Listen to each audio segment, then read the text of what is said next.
Online class में हमारा जो विषय चल रहा था चित्रकला के अंग, तो चित्रकला के अंग में हमने मूलभेद, प्रमाण, भाव, रावण योजना पढ़ लिया। और नेक्स्ट टॉपिक हमारा सादृश्य। सादृश्य सेकेंड यूनिट में है और रूपभेद के अंदर ये षडंग के अंदर आता है। और जो सादृश्य है वो षडंग का बहुत महत्वपूर्ण अंग है और यहाँ पर चित्रकला में भी इसका महत्वपूर्ण स्थान है। शास्त्रों में भी इसे महत्वपूर्ण बताया गया है। अब इसका अर्थ समझ लेते हैं। इसका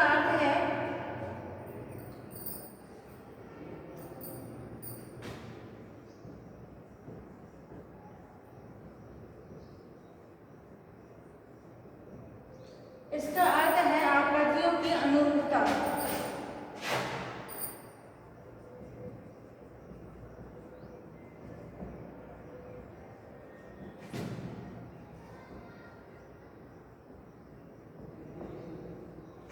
आकृतियों की अनुरूपता। अनुरूपता मतलब आकृति के अनुरूप ही वैसा ही दूसरी आकृति बनाना, अर्थात वस्तु विशेष की प्रकृति से समानता का होना। अर्थात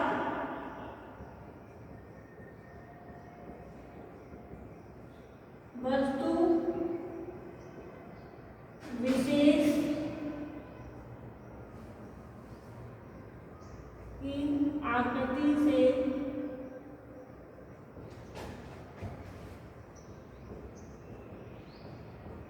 समानता का होना।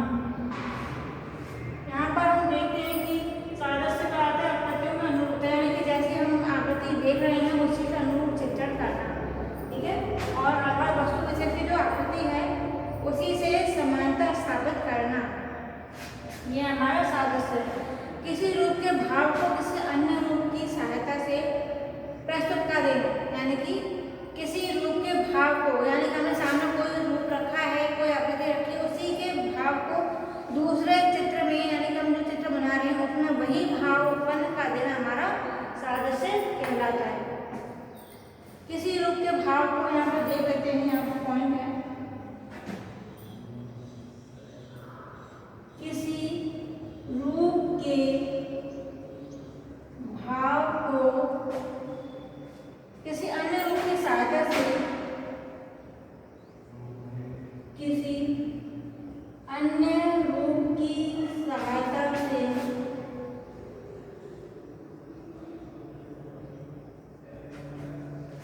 किसी अन्य रूप की सहायता से प्रस्तुत कर देना ही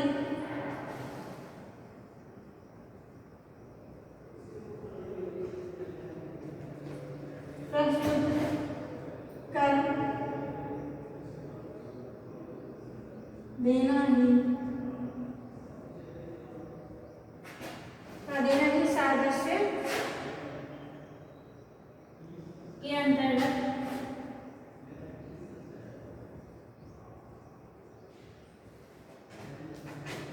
स्थान रखता है। अर्थात जो हमने सामने वस्तु रखी उसी को देखकर वैसा का वैसा ही बना देना, उसका अनुरूप बना देना, उसके साथ समानता स्थापित करना ही हमारा सादृश्य कहलाता है। इस प्रकार वस्तु अथवा दृश्य के साथ, ठीक है, क्या है, इस प्रकार वस्तु अथवा दृश्य के साथ, वस्तु अथवा दृश्य के साथ तुलना अथवा समानता, तुलना अथवा समानता स्थापित करना ही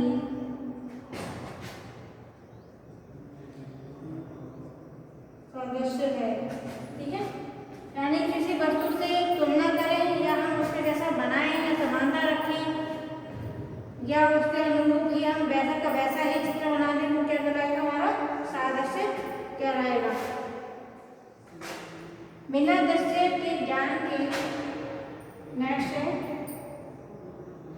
बिना दृश्य के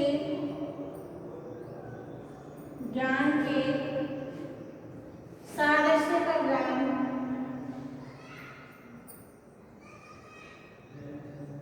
ज्ञान कठिन है। यानी कि अगर हम कोई चित्र देख रहे हैं और सामने उसी की प्रतिबिंब ना हो, यानी कि सामने हमें कोई चीज रखी है, एक हम सामने चित्र बना रहे हैं तो हम देखकर पहचानने के लिए इसी का चित्र होगा। किंतु अगर सामने कोई वस्तु ना है, नहीं है, कोई व्यक्ति नहीं है और हम फिर उसका चित्र बना रहे हैं स्मृति से, तो हम देखकर या अन्य कोई व्यक्ति देखकर नहीं पता कर पाएगा कि वो उसके जैसा है या नहीं है। इसलिए यहाँ पर लिखा है बिना दृश्य के ज्ञान, यानी कि अगर दृश्य ही नहीं है तो हम कैसे पता लगा पाएंगे कि सादृश्य है या नहीं है। तो यहाँ पर सादृश्य को हम देखते हैं कि सामने जैसा का वैसा ही बना देना सादृश्य कहलाता है। नेक्स्ट है हमारा चित्र का जिस वस्तु का चित्र का जिस वस्तु का चित्र अंकित करता है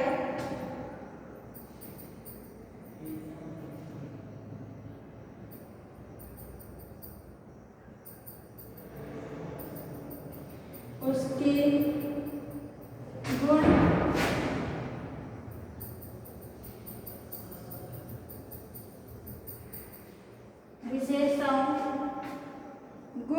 विशेषताओं को भी अपने चित्र में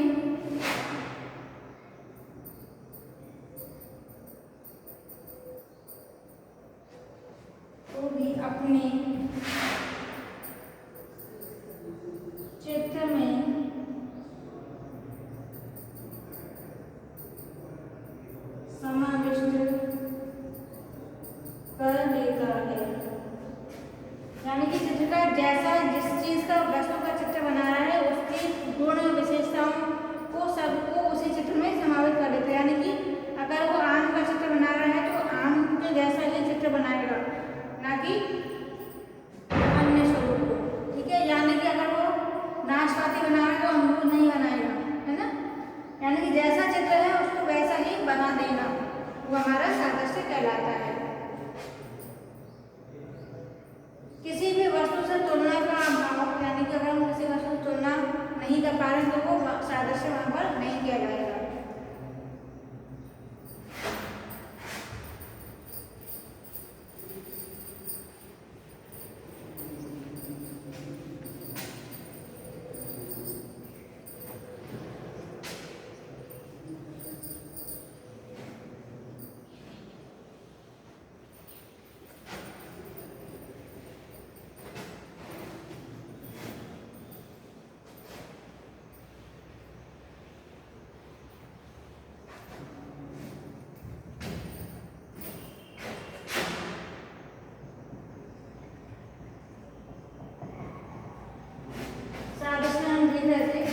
तो हम कहते हैं कि इसी प्रकार यदि किसी वस्तु का चित्र अंकित करते समय उसमें उस विशेष वस्तु से तुलना, इसी प्रकार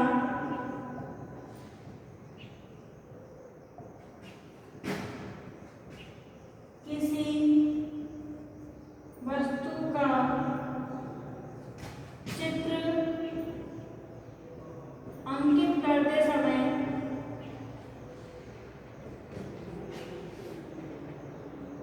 उस विशेष वस्तु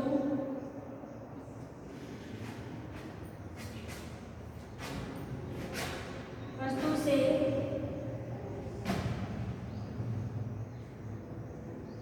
तुलना का अभाव है तो वह उस वस्तु का चित्र नहीं कहा जाएगा। तुलना का अभाव है तो वह उस वस्तु का चित्र नहीं कहा जाएगा।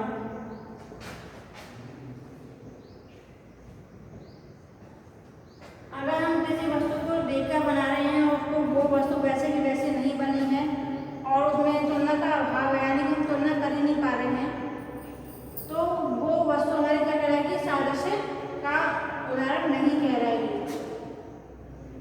उदाहरण के लिए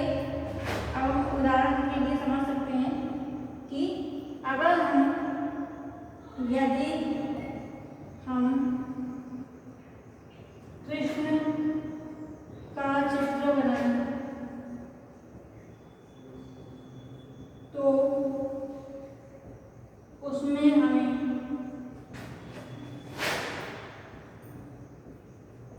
मोर पंख व बांसुरी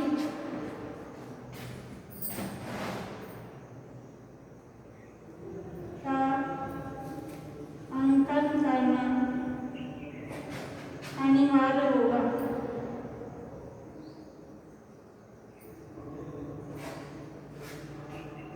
जैसे कि अगर हम कृष्ण का चित्र बना रहे हैं तो कृष्ण की प्रतीकात्मकता क्या है, यानी कि उन्हें हम कैसे पहचान सकते हैं कि मोर पंख के द्वारा और बांसुरी के द्वारा। उनके हाथ में बांसुरी होती है और सिर पर मोर होता है, जिससे हम कृष्ण के चित्र को पहचान सकते हैं। अगर हम राम का चित्र बनाए तो उनके हाथ में धनुष बाण दिखाएंगे।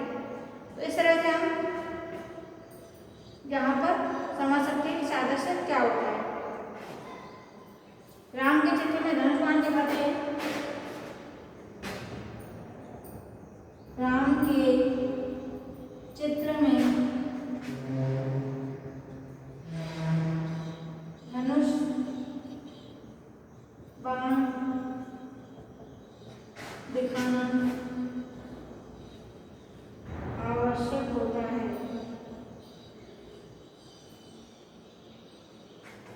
ठीक है, तभी हम उन्हें पहचान सकते हैं कि ये किनका चित्र है। शिव के चित्र में हमें त्रिशूल दिखाना आवश्यक होगा। तो यानी कि हम जो भी चित्र जिसका भी बना रहे हैं उसके समान वैसे ही वस्तु हमें बनानी आवश्यक हो जाती है। इस प्रकार यदि किसी चित्र देखी गई वस्तु का या हम कल्पनाजन्य कोई वस्तु चित्र बना रहे हैं, उसे पहचानने में कोई दुविधा ना होनी चाहिए। अगर दुविधा होगी तो वो सादृश्य नहीं कहलाएगा, अगर दुविधा नहीं है तो वो सादृश्य कहलाएगा। ठीक है, तो यहाँ पर सादृश्य के कुछ प्रतिमान भी बताए गए हैं। तो सादृश्य को चित्र का प्रधान सादृश्य को चित्र की प्रधान वस्तु माना गई है।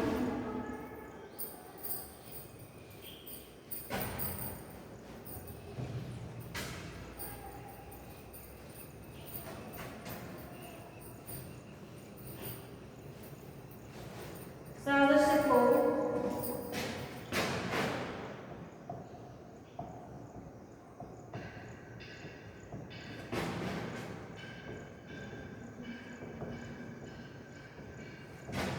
प्रधान वस्तु माना गया है। अगर सादृश्य चित्र में सादृश्य ना हो तो हम वो जो चित्र है वो इतना महत्वपूर्ण नहीं होगा। ठीक है, तो यानी कि यहाँ पर चित्र में सादृश्य का महत्वपूर्ण स्थान है। हम किसी भी चित्र, किसी भी व्यक्ति का चित्र बनाए, पशु पक्षी का चित्र बनाए या पेड़ पौधे का चित्र बनाए या वस्तु का निर्जीव वस्तु का बनाए या सजीव वस्तु का बनाए, उसमें सादृश्य का अपना ही एक अलग महत्वपूर्ण स्थान है। चित्र सूत्र में सादृश्य को अब यहाँ देखते हैं कि चित्र सूत्र में क्या कहा गया है। चित्र सूत्र में सादृश्य को चित्र की प्रधान वस्तु माना गया है। सादृश्य को चित्र की प्रधान वस्तु माना गया है। ठीक है, तो इसे किस प्रकार से लिखेंगे, यहाँ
चित्र की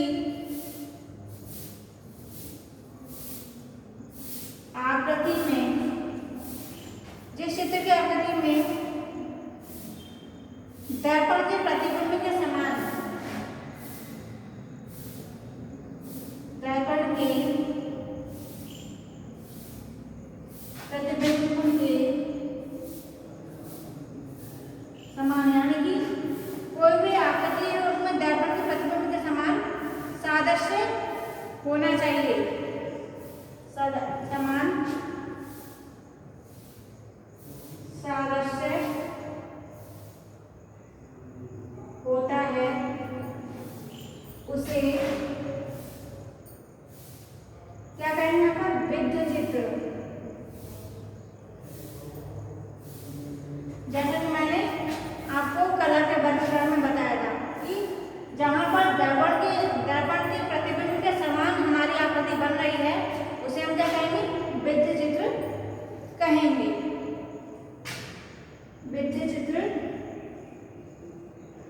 कहते हैं, ठीक है। विद्ध चित्रम तु सादृश्यम, इसके लिए भी एक और दोहा कहा गया है।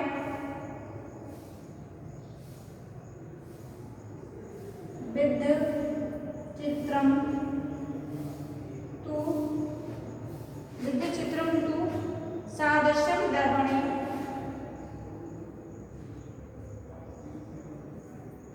सादृश्यम दर्पणे प्रतिबिंबवत्।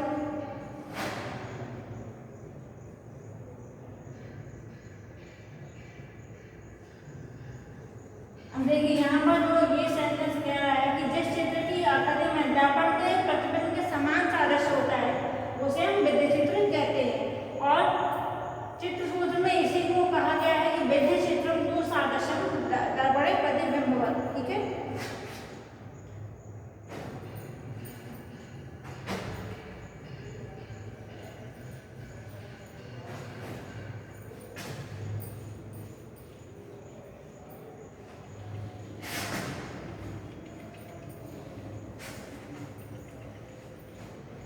सादृश्य के बिना किसी भी चित्र का महत्व नहीं रह जाता है।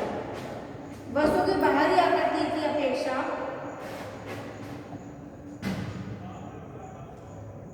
वस्तु की बाहरी आकृति की अपेक्षा, वस्तु की बाहरी आकृति की अपेक्षा उसके स्वभाव का अंकन अधिक महत्वपूर्ण है। अपेक्षा उसके स्वभाव का अंकन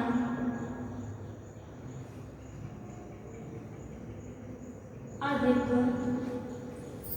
महत्वपूर्ण है, ठीक है। यहाँ पर हम साथ में क्या कह रहे हैं कि वस्तु की बाहरी आकृति इम्पोर्टेंट है, ठीक है, किंतु वस्तु है कैसी, उसका स्वभाव कैसा है, वो हमारा सादृश्य के अंदर अत्यंत महत्वपूर्ण तत्व है। कि अगर हम आम बना रहे हैं तो आम की तरह दिखना चाहिए, सेब बना रहे हैं तो सेब की तरह दिखना चाहिए, या हम किसी व्यक्ति का चित्र बनाए तो वैसा ही बनना चाहिए, या सजीव वस्तु हो या निर्जीव वस्तु हो, उसके अंदर जैसा भाव हो वैसे चित्र हमें बनाना चाहिए। यानी कि भाव, अगर क्रोध का दृश्य है या शोक रस का दृश्य है तो हमें वैसा ही दृश्य, करुणा का दृश्य बनाना आवश्यक हो जाता है। अगर हम हास्य रस के अपने चित्र में हम करुणा रस को दिखा देंगे तो वो गलत हो जाएगा, ठीक है।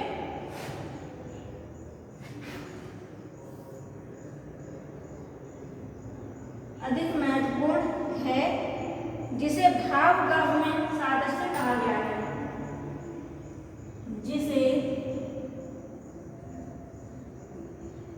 भावगम्य सादृश्य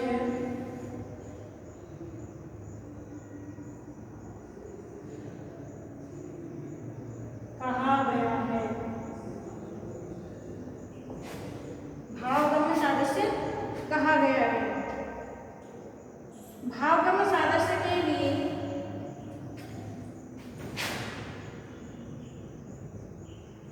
भावगम्य सादृश्य के लिए प्राकृतिक उपमानों का आश्रय लिया जाता है। प्राकृतिक उपमानों का आश्रय लिया जाता है।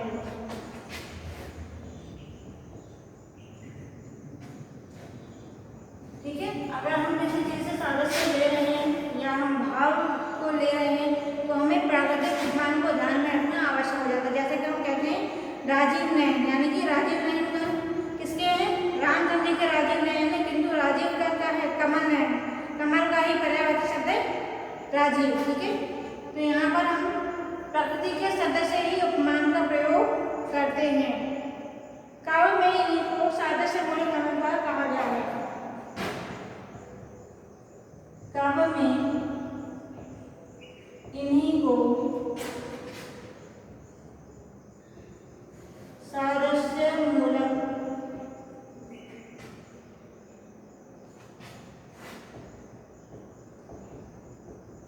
अलंकार कहा गया है। काव्य की बात करें तो काव्य में भी सादृश्य मूलक अलंकार होते हैं। बहुत सारे अलंकार हैं जिसमें सादृश्य मूलक अलंकार, जिनमें यानी कि प्राकृतिक उपमानों का आश्रय लिया जाता है चित्र के अंदर। या कविता होती है उनमें भी हम उपमानों के द्वारा वर्णन करते हैं। भारतीय कला में शरीर रचना के लिए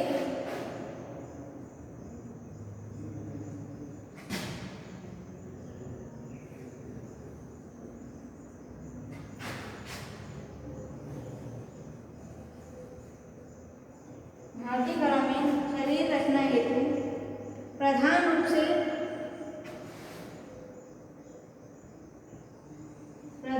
रूप से निम्न उपमानों का प्रयोग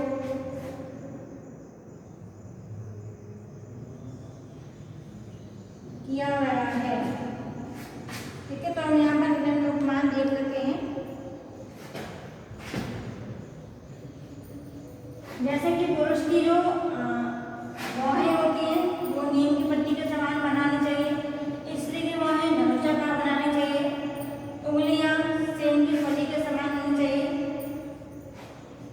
स्त्री का कटी इस प्रकार से अन्य अन्य उपमान यहाँ पर बताए गए हैं। तो पहले हम देख लेते हैं पुरुष की बाहों।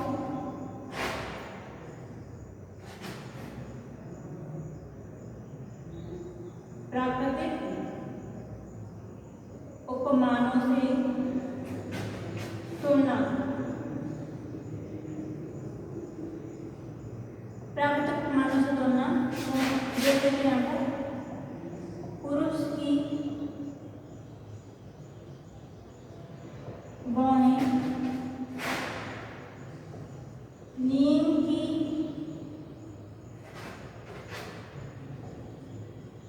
पत्ती के समान। ठीक है, पुरुष की बाहें नीम की पत्ती के समान, स्त्री की बाहें धनुष के समान,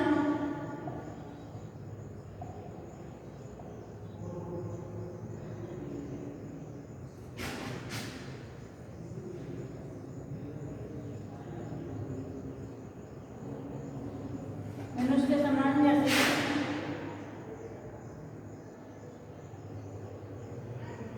नीम की पत्ती का हुआ और स्त्री का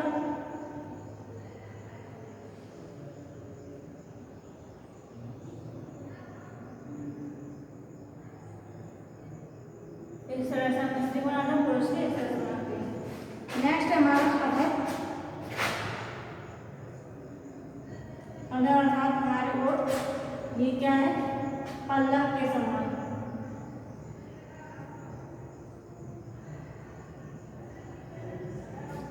पल्लव के समान, अधरोष्ठ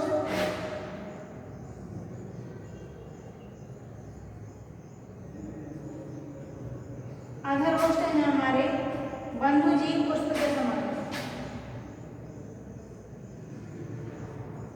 बंधु जीव पुष्प के समान।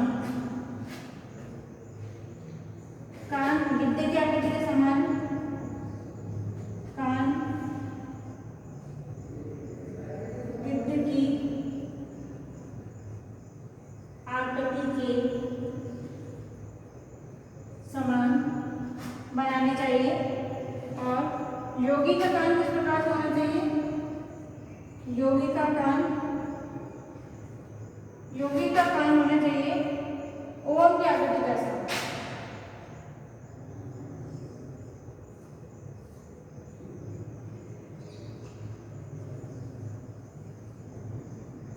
ओम की आकृति के समान योगी का कान होना चाहिए। और जो नॉर्मल हमारे सामान्य कान जो होते हैं सभी के, वो गिद्ध की आकृति के समान बनाना चाहिए। इससे मुख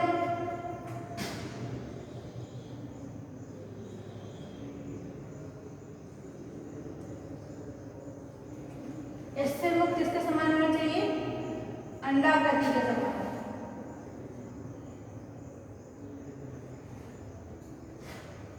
इससे वो कहता है जब तपस्यारत जो हमारा चेहरा होता है वो अंडाकृति के समान होना चाहिए। अब है चंचल मुख,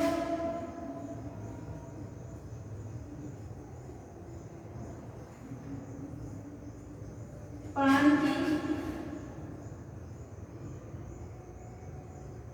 आकृति के समान। ठीक है, ये गिद्ध के समान हो गए बंधु जीव पुष्प।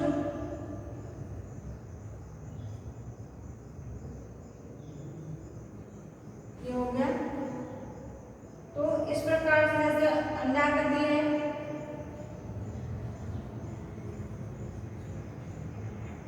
ऐसा चेहरा बनाना, पान की आकृति के समान चेहरा बनाना।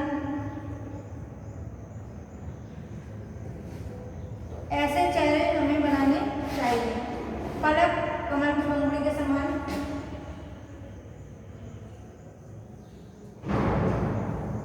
कमल की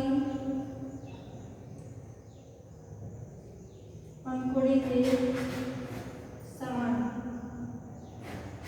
पलक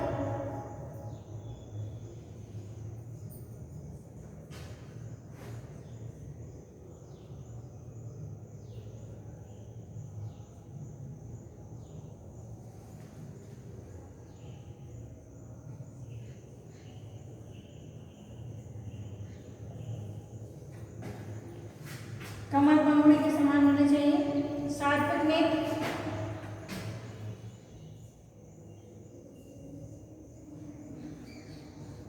सात्विक नेत्र अर्थात जैसे कि जो साधियों के नेत्र होते हैं, कमल कली के समान।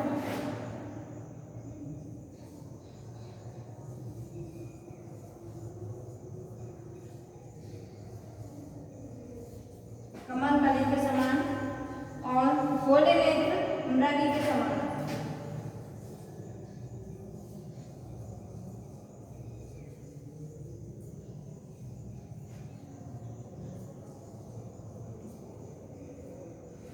गोले नेत्र मृगी के समान आदि।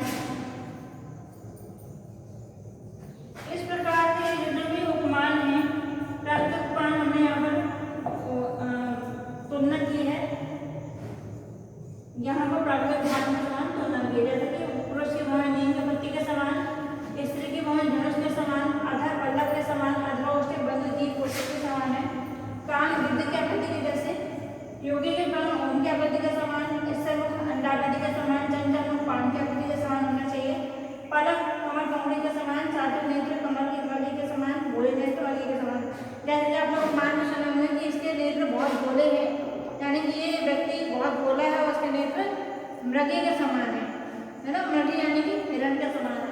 या कोई शादी होगा उसका चेहरा अंडाकृति के समान होगा। कोई चंचल व्यक्ति चंचल मन का व्यक्ति होता है, उसका जो चेहरा होता है वो पान की आकृति के समान होता है।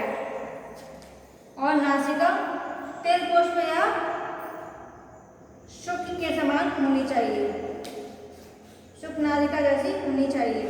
जैसे सेम है, नथुना सेम के बीज के समान होना चाहिए, कंठ शंखपुष्प के समान होना चाहिए, थोड़ी आम की गुठली के समान होना चाहिए, घुटना करकट की आकृति जैसा होना चाहिए, स्त्री की कमर डमरू जैसी होनी चाहिए और पुरुष का वक्ष बंद किवाणु जैसा होना चाहिए, पुरुष की कमर सिंह की कमर जैसी होनी चाहिए। तो इस प्रकार से सादृश्य में सभी को प्राकृतिक उपमानों के साथ चित्रकूट में वर्णन किया गया है।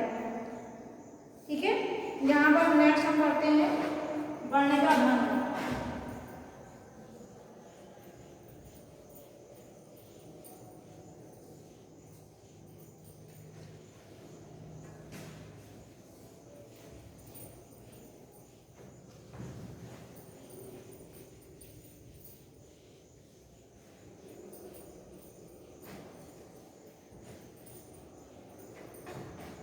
नेक्स्ट हम पढ़ेंगे वर्णिका भंग।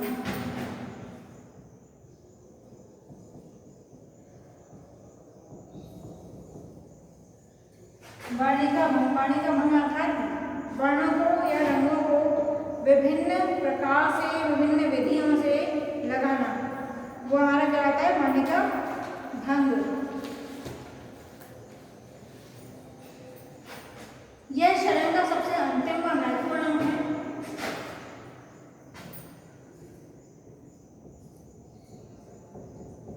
शरण का अंतिम व महत्वपूर्ण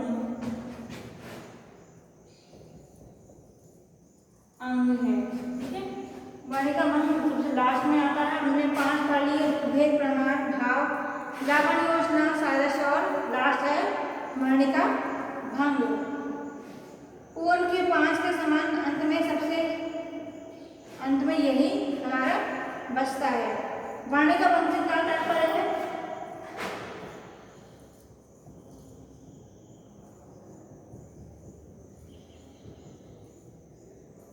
वर्णिका भंग से तात्पर्य, वर्णिका भंग से क्या तात्पर्य है? उचित मात्रा में रंगों की मिलावट का प्रयोग, उचित मात्रा में रंगों की मिलावट,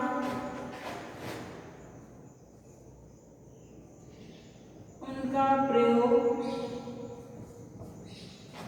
अगर हम रंग को उचित मात्रा में मिलाएं और रंग को अब विभिन्न भिन्न प्रकार से लगाएं तो वो हमारा वर्णिका भंग कहलाता है।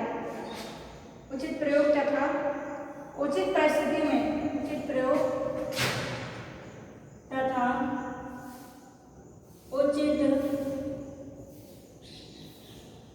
परिस्थिति में, उचित परिस्थिति में तूलिका का उचित प्रयोग, परिस्थिति में तूलिका का उचित प्रयोग। वर्णिका भंग से क्या तात्पर्य है? उचित मात्रा में रंगों की मिलावट, यानी कि अगर हम जो भी रंग बना रहे हैं उचित मात्रा में मिलाएं, उसके बाद उनका प्रयोग कैसा करना है, किस विधि से करना है, किस परिस्थिति में करना है, यानी कि अगर हमें कैसा दृश्य बनाना है, किस भाग का दृश्य बनाना है, तो उसी हिसाब से हमें उसी परिस्थिति में तूलिका यानी कि ब्रश से हमें रंग लगाना चाहिए, जो हमारा वर्णिका भंग कहलाता है। अतः विभिन्न वर्णों की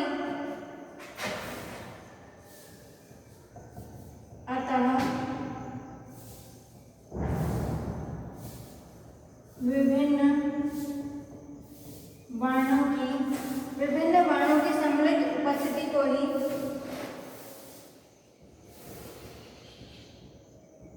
सम्मिलित उपस्थिति को ही वर्णिका भंग कहते हैं। ठीक है, यानी कि विभिन्न वर्णों की उचित परिस्थिति में उचित सम्मिलित उपस्थिति, हम अलग अलग रंगों को एक साथ किस प्रकार से लगाने की सभी का एक जैसा प्रभाव न आए और अलग अलग विभिन्नता भी आए और दृश्य हमारा आकर्षक वस्तु में कौन सा रंग भरना चाहिए। ऐसे हम क्या देखते हैं कि किसी वस्तु में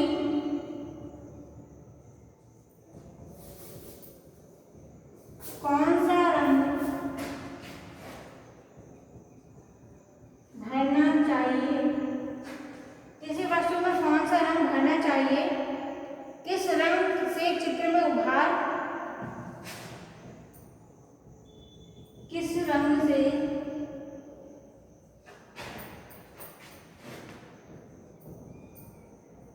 चित्र में उभार या गहराई, उभार या गहराई दिखाई जाती है।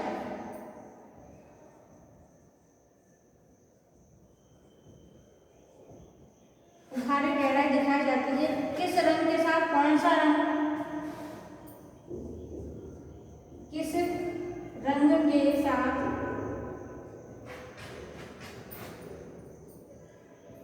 कौन सा रंग लगाना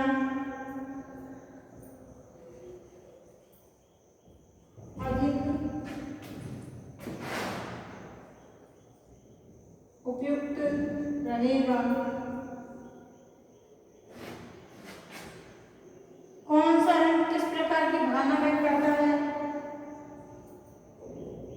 कौन सा रंग किस प्रकार की भावना व्यक्त करता है, कौन सा रंग किस प्रकार की भावना व्यक्त करता है आदि बातें वर्णिका भंग द्वारा ही व्यक्त होती हैं। आदि बातें वर्णिका भंग द्वारा ही व्यक्त होती हैं। यानी कि हम किस वस्तु में कौन सा रंग भरना है, यानी कि वस्तु कैसी है, किस भाव की है, किस रंग की है, हमें कौन सा रंग भरना है, किस रंग में चित्र में उभार आएगा या गहराई दिखाई देगी, किस रंग के साथ कौन सा रंग लगाना है कि पहले वाले रंग का महत्व ना छुपे, और किस प्रकार की भावना व्यक्त करता है, यह भी हमें सोचकर लगाना चाहिए, जिसे हम क्या कहते हैं, वर्णिका भंग कहते हैं।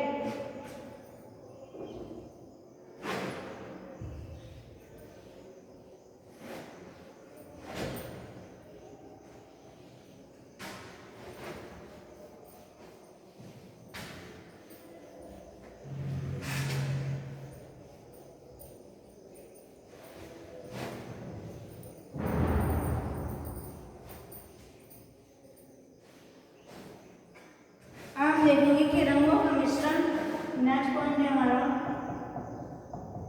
रंगों का मिश्रण कैसे तथा किस मात्रा में होना चाहिए, मिश्रण कैसे तथा किस मात्रा में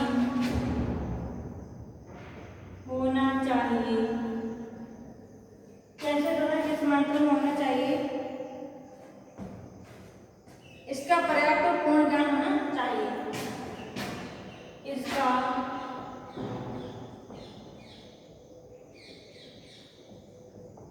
पर्याप्त व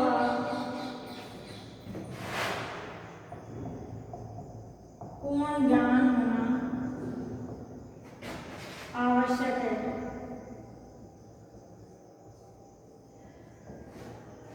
कि कौन सा रंग है, किस मात्रा में लगाना है, इसका ज्ञान होना अत्यंत आवश्यक है। ये हमारा वर्णिका भंग के अंदर आता है। अब क्या है, प्रकृति में जो जो वस्तुएं हैं, प्रकृति में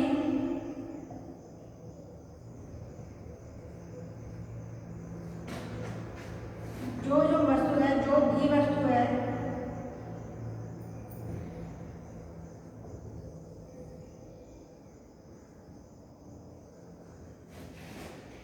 जो भी वस्तु है, पशु पक्षी, पेड़ पौधे, फूल पत्तियां,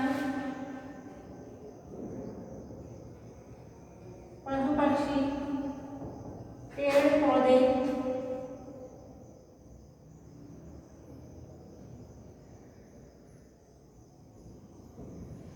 फूल पत्तियां इत्यादि अनंत प्रकार की वस्तुएं दृष्टिगोचर होती हैं। इत्यादि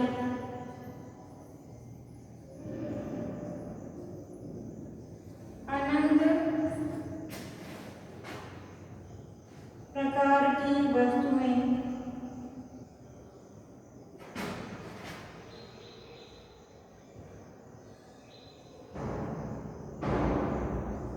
गोचर होती हैं।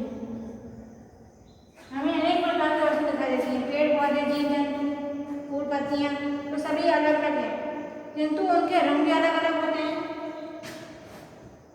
उनके रंग भी भिन्न भिन्न होते हैं।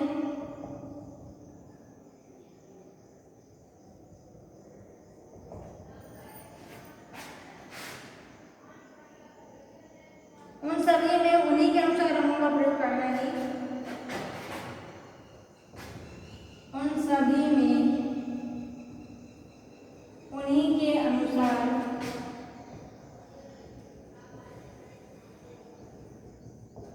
रंगों का प्रयोग करना ही वर्णिका रंग कहलाता है।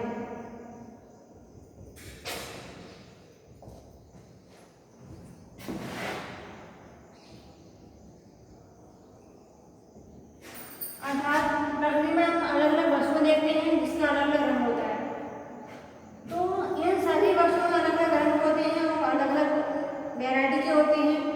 तो जैसा जिसका रंग है उसको वैसा ही बनाना, उसको वैसे ही शेड में बनाना। जैसे कि कनेर का फूल और गेंदे का फूल दोनों येलो में होते हैं, किंतु रंगों में अंतर है, तो उसको वैसे ही दिखाना हमारा वर्णिका रंग कहलाता है। इस प्रकार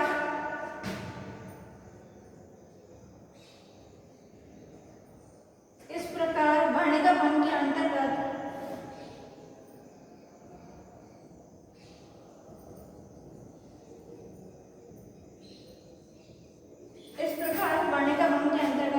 वर्ण और तुलिका के ज्ञान के साथ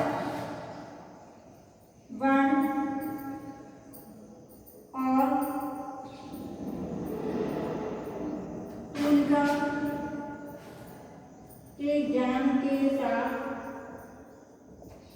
वर्ण और तुलिका यानी कि रंग और ब्रश तो किस प्रकार से हमें प्रयोग करना है, उसके प्रयोग की विधि का भी, उसके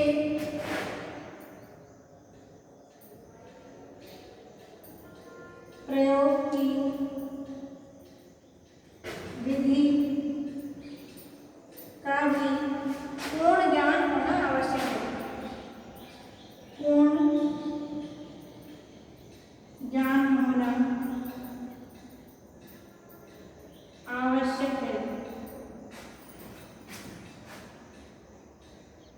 उसके लिए कलाकार को साधना करने की आवश्यकता होती है। ठीक है, अगर वो साधना नहीं करेगा या साधना से आधार इस पर वस्तु पर ध्यान नहीं देगा, हमें प्रत्येक वस्तु पर ध्यान देना चाहिए, प्रत्येक बिंदु पर ध्यान देना चाहिए कि कौन सा रंग है, कैसे बनेगा, किस प्रकार से लगाना है, तुलिका कैसी होगी, कौन सा रंग के साथ कौन सी तुलिका प्रयोग करनी है, तो ये सब हमारा क्या कहलाता है, वर्णिका भंग कहलाता है।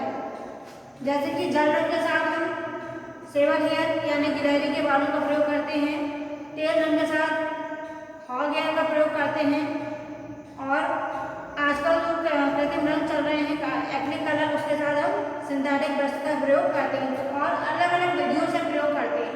तो ये सभी वर्ण के साथ तुलिका का प्रयोग करना और किस विधि से प्रयोग करना है, रंगों को कितना मिलाना है, मिलावट का अनुपात कितना होना चाहिए, रंग को मिलाना कैसे है, ये सभी हमारे क्या कहलाता है, वर्णिका भंग कहलाता है। अब इससे आगे हम नेक्स्ट में पढ़ेंगे